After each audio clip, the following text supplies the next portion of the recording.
ආයිබෝව අපි අද ඔබට රෝ ස්ටයිල් ක්ලොතින් වලින් කියා දෙන්න යන්නේ නිවසේදීම විනාඩි 15ක් වගේ කෙටි කාලයක් තුල පාටි ෆ්‍රොක් එකක් නිර්මාණය කරගන්න ආකාරය අපි කිසියද කියා දෙන්න ගියා අපිත් එක්ක රැඳී ඉන්න. මුලින්ම බලමු අපි කොහොමද මේ ෆැබ්‍රික් එක අපිට අවශ්‍ය ආකාරයට සකසා ගන්න කියලා. මේ ෆැබ්‍රික් එකේ ලෙන්ත් එකට මේ ෆැබ්‍රික් එක මේ අතට තියෙද්දි මේ ෆැබ්‍රික් එකේ අපි මේක නම් අපේ තියෙන ෆැබ්‍රික් එකේ පළල අපි ෆැබ්‍රික් එක අංශක 45ට අනිත් කොනට නමාගත යුතුයි. මේ ආකාරයට. ඊපස්සේ මේ ෆැබ්‍රික් එක අපි කපා ගන්න යුතුයි.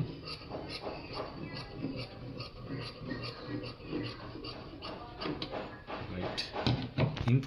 ඊපස්සේ මේක අපේ අනිත් කොනට මේක හරි මැදින් නමා ගන්න අවශ්‍යයි.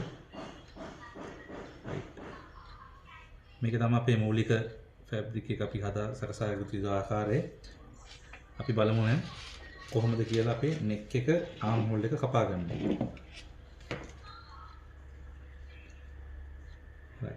මෙතනින් අපිට අවශ්‍යයි නෙක් එක අඟල් 7ක් පමණ ප්‍රමාණයකට කපා ගත යුතුයි. මම මේක සෙන්ටිමීටර්ස් වලින් ඔයාලට පෙන්නන්නම්.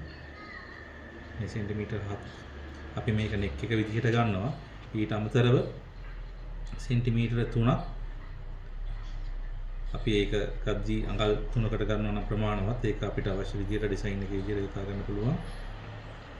ආම් හෝල් එක පැත්තේදී සෙන්ටිමීටර් 5ක් ලෙස අපි සකසා ගන්නවා. එතකොට ඒක අඟල් වලින් ගත්තොත් අඟල් 5ක් එනවා. මේ ආකාරයට අපිට මේක කට් කර ගන්න පුළුවන්. ආම් හෝල් එක මේ මෙතන නෙක් එක.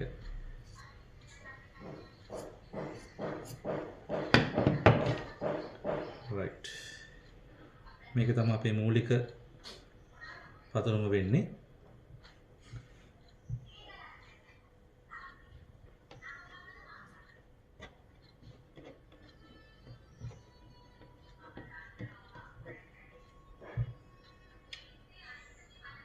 ඕපන් කරගත් නෙක් එක දිගේ පේජින් එකක් තබාගෙන අටෙන් එකට වටේට ඇටච් කරගත යුතුයි මේ ආකාරයට. මොකද නැත්නම් මේක කට් රෝල් වෙලා යනවා, ඩැමේජ් වෙලා යනවා, ඩියුරබිලිටි එකට හානියක් වෙනවා.